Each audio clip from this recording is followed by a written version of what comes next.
The bank clerk didn't even look up when he slid the paper across the desk. $10, he said flatly. That's all it takes. Sign here.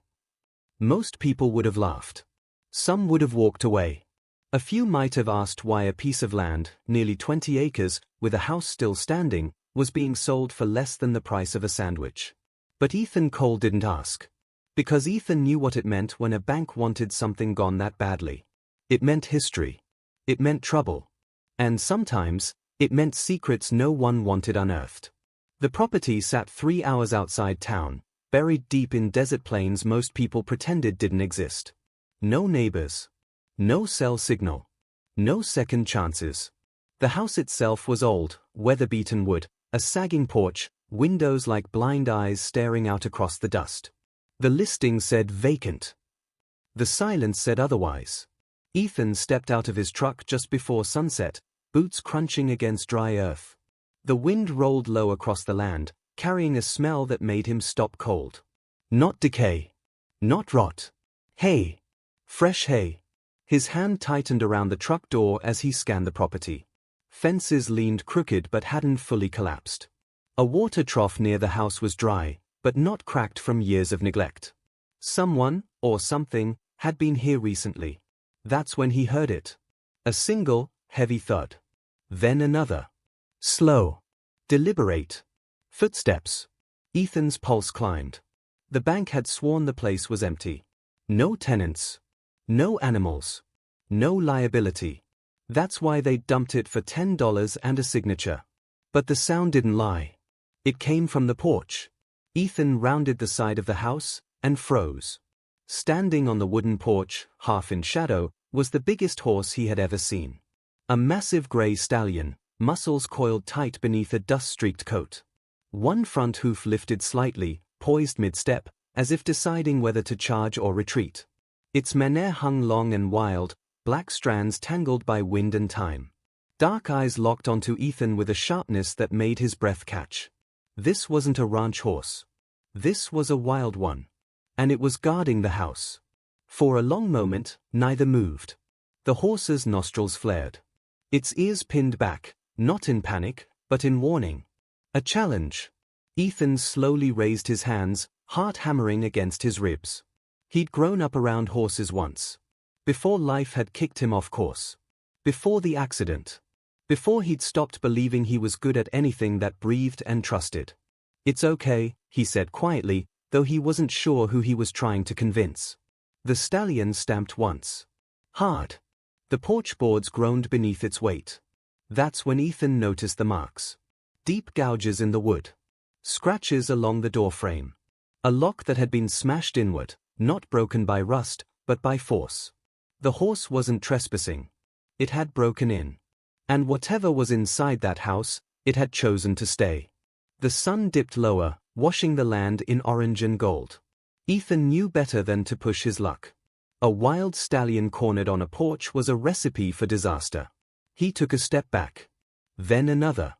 The horse didn't follow. Instead, it turned its head, just slightly, and glanced toward the open doorway behind it. As if inviting him to look. As if daring him to understand. Ethan didn't sleep that night.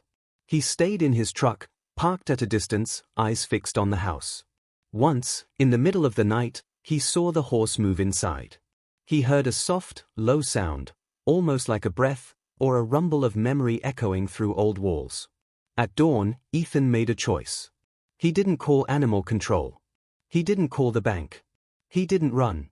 Because whatever that horse was protecting, it had been abandoned just like the property.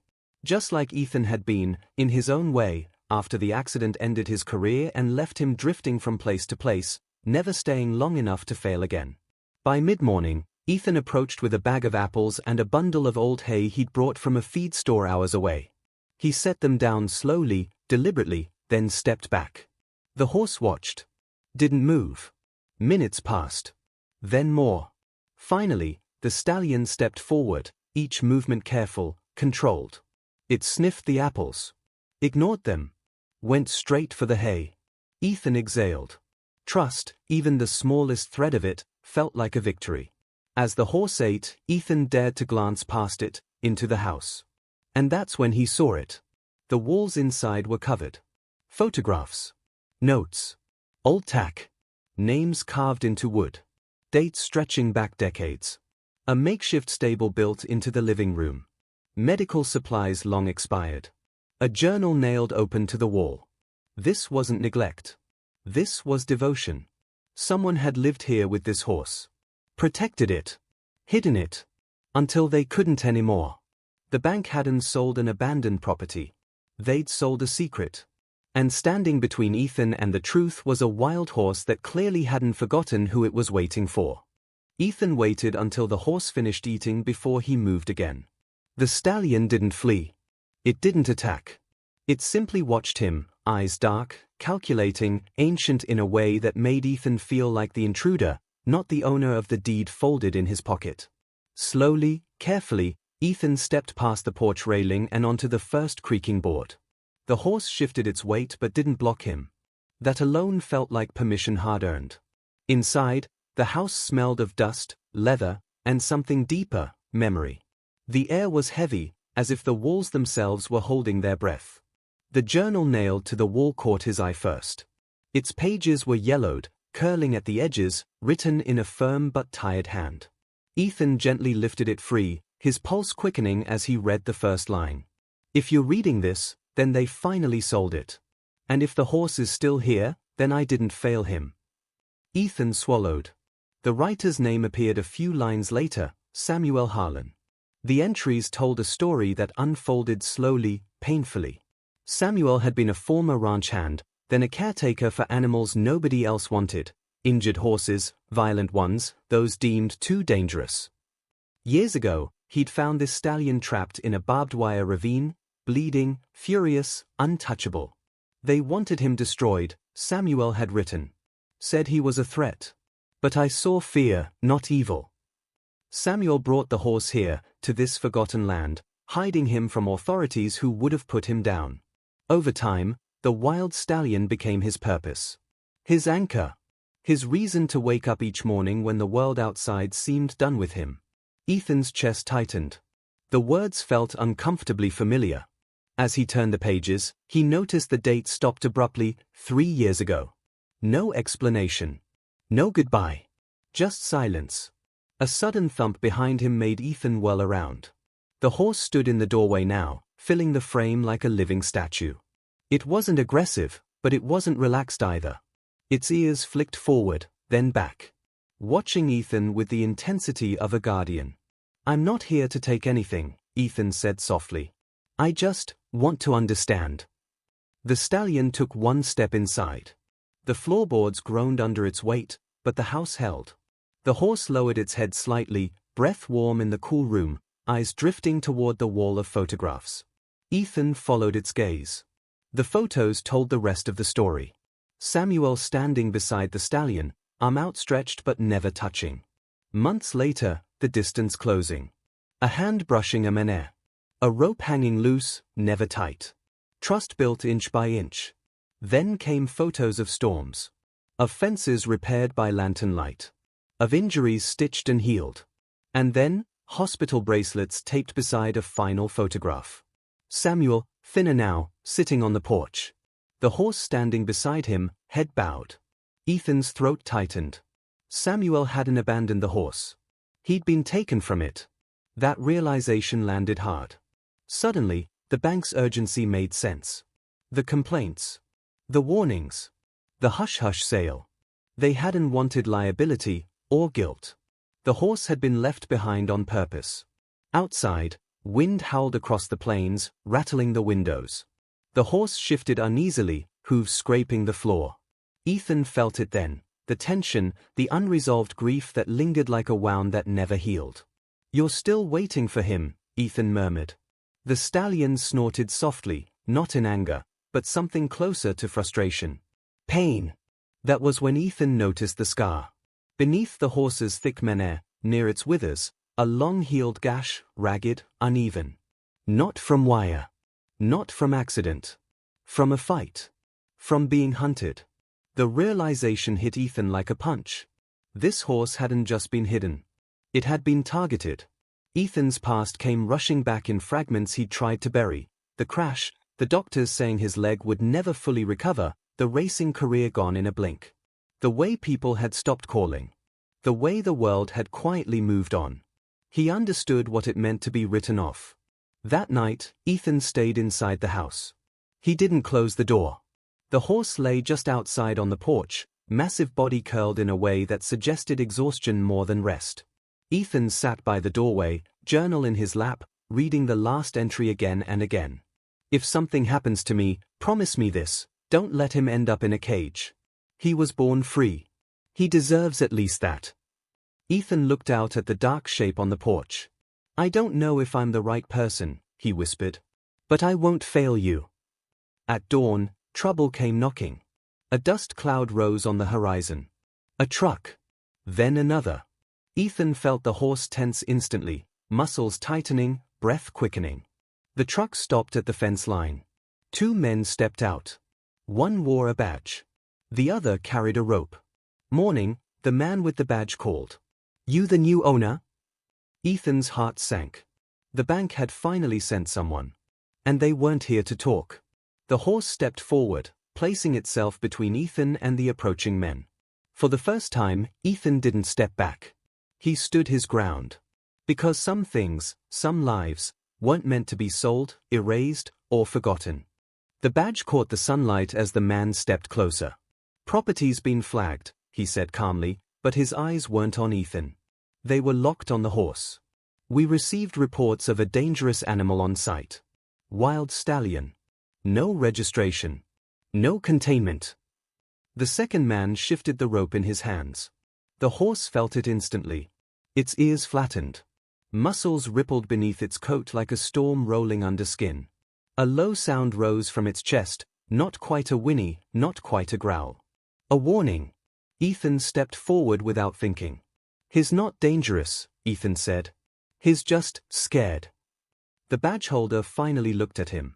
Sir, with respect, that animal doesn't belong here.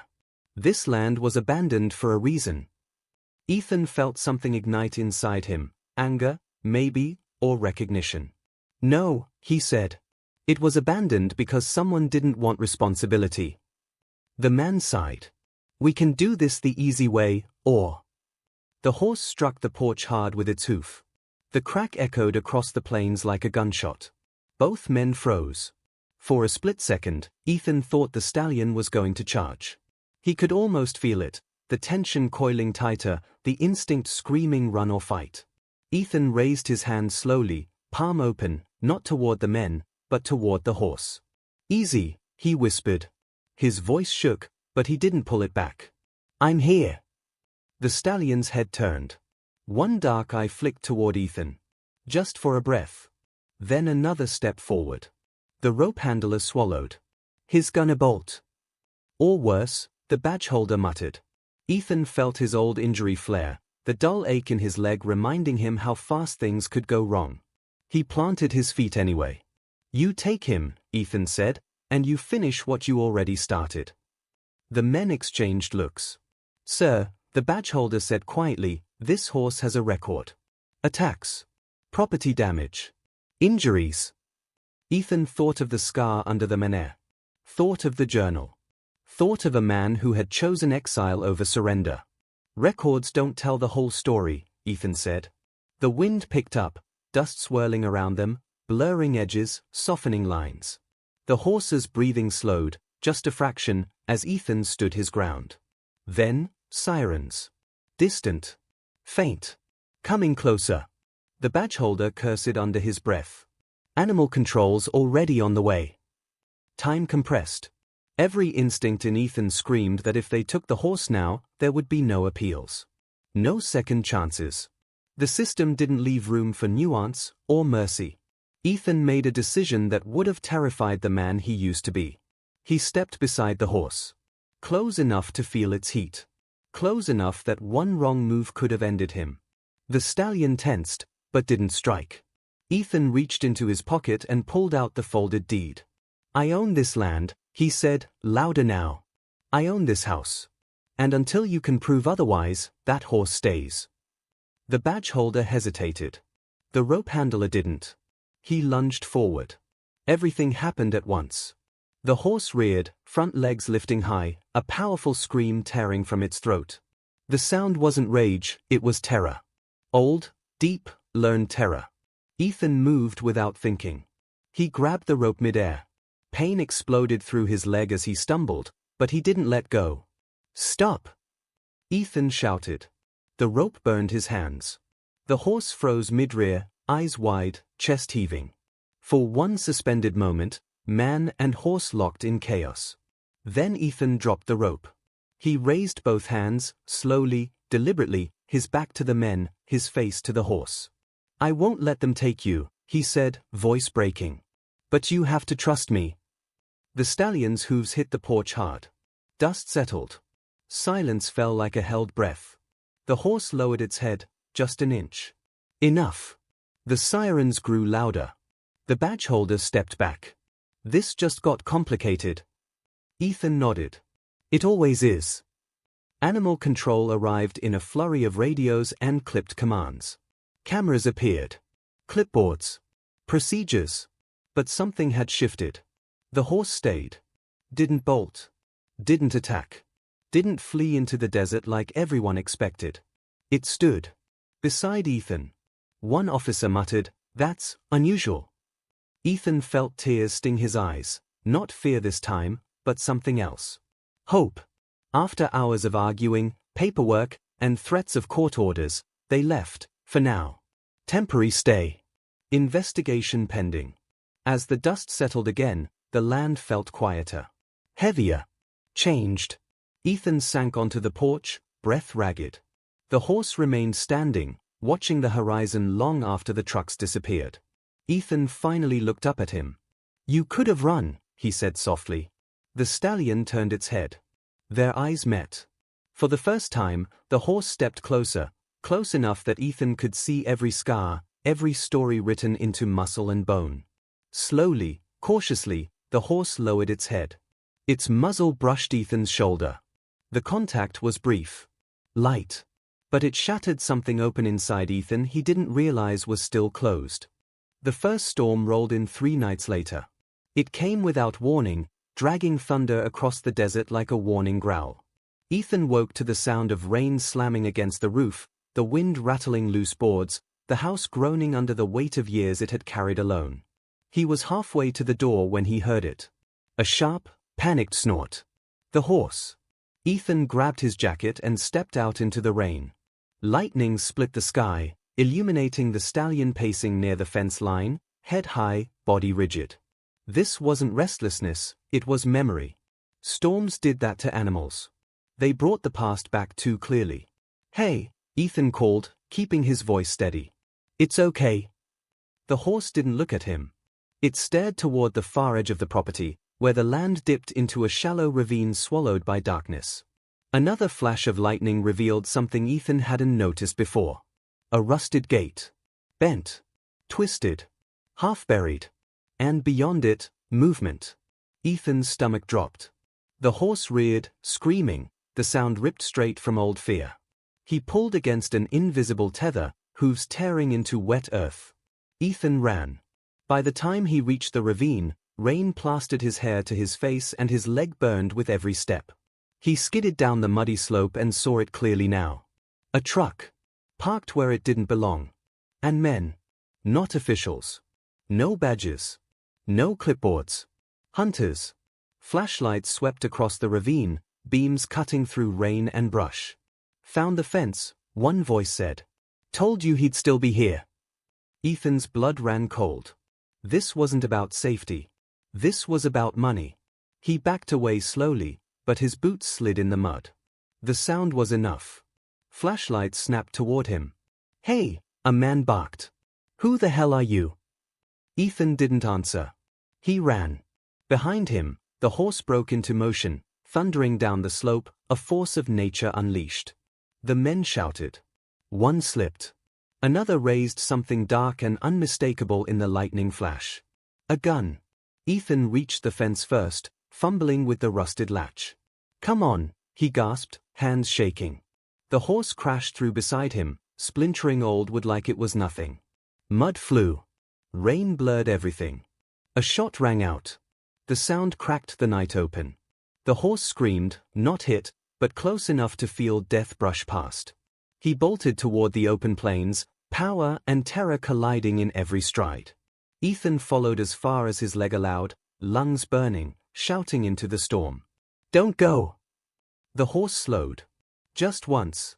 He turned his head, rain streaking down his face, eyes wild and searching. Ethan stood there, soaked, broken, exposed. Waiting. Another shout echoed behind them. More men. More danger. The horse made a choice. He turned, not away from Ethan, but toward him. Together, they ran back toward the house. They barricaded themselves inside as the storm raged on. Ethan locked doors that hadn't been locked in years. The horse paced, shaking, every muscle wired for flight. Ethan reached out slowly. The stallion flinched, but didn't strike. Ethan rested his hand on the horse's neck, rain-soaked coat warm beneath his palm. "You're safe," he whispered. "I won't let them take you." Minutes passed. Then hours. The storm finally moved on, leaving the desert washed clean and silent. At dawn, Ethan returned to the ravine. What he found there made his knees buckle. Fresh tire tracks. Spent shell casings. And a torn piece of paper caught on the fence. A contract. He recognized the letterhead instantly. The banks. This wasn't random. They hadn't just dumped the property. They'd sold it cheap to make it disappear, along with what lived on it. The horse wasn't a liability. He was evidence.